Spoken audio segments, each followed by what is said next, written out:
Tyson Fury has called on the government to act on knife crime after his cousin was stabbed to death in Altrincham last night.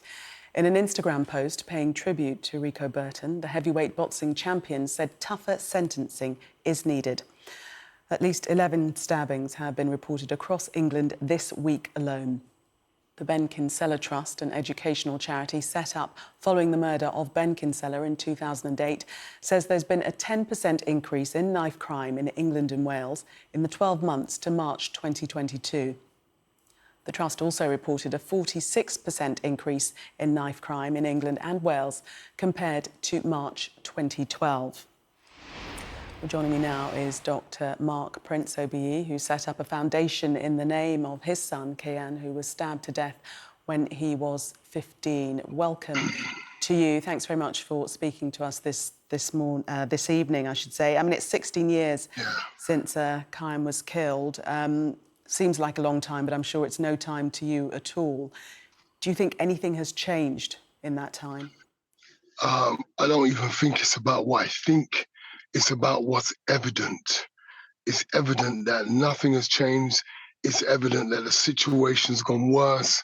It's evident that everything that I've discussed and talked about, whether it be on the news, whether it be with Sadiq, whether it be with whoever's in charge, government, doesn't matter. It falls on deaf ears, and our young people's lives aren't valued enough by the people that we put in power to be able to make the necessary changes and be able to put things in place to help educate, to help be aware, to help support families and parents who are going through very difficult times with their young people, and basically to put a wraparound program to help hurting people who end up hurting people.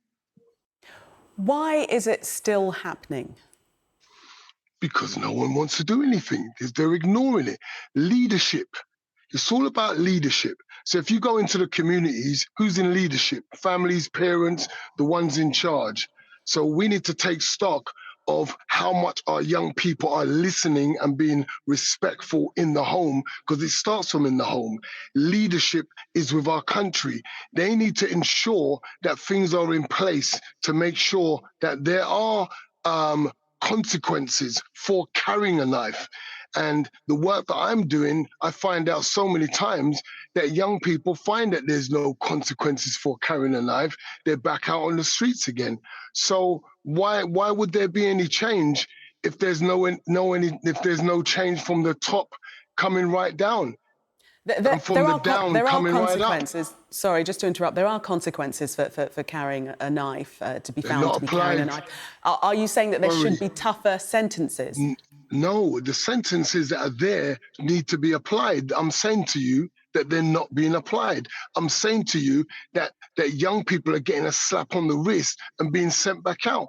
I'm saying to you that so many cases that I personally know of, and the ones that I don't know about, but people talk to me about, where nothing's been done, but the kids been found, the young people have been found with knives coming into school. Nothing's been done. Young people's been caught with knives on the street. Nothing's been done. They're back out again.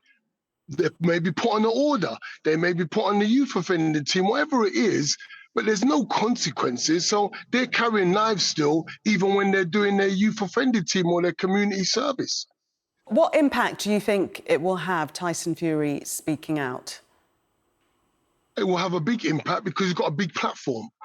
And that's the sad thing about this world. So I'm going to ask Tyson Fury you're serious about this, because what happens is sometimes the sad thing is until it happens to people in their families, that's when it really, really hits home about the pain of this, and it shouldn't have to. Every young person out there could be my young person. So when I talk to these youths at school, I'm talking to them like they're my sons, they're my daughters. I'm sharing with them the things that are going to empower their lives so they don't waste their lives taking this journey.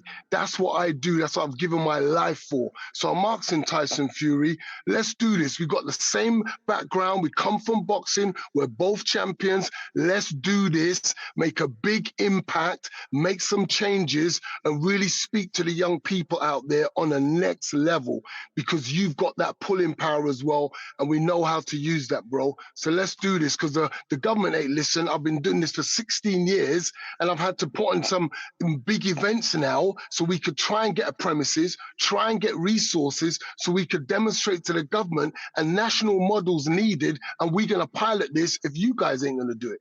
We just need the corporates and the backing to be able to do it. You can see the passion in me, because I'm tired of hearing these stories. I'm tired of being called on news to discuss about another young person's life when we could do a lot more about this and change this narrative.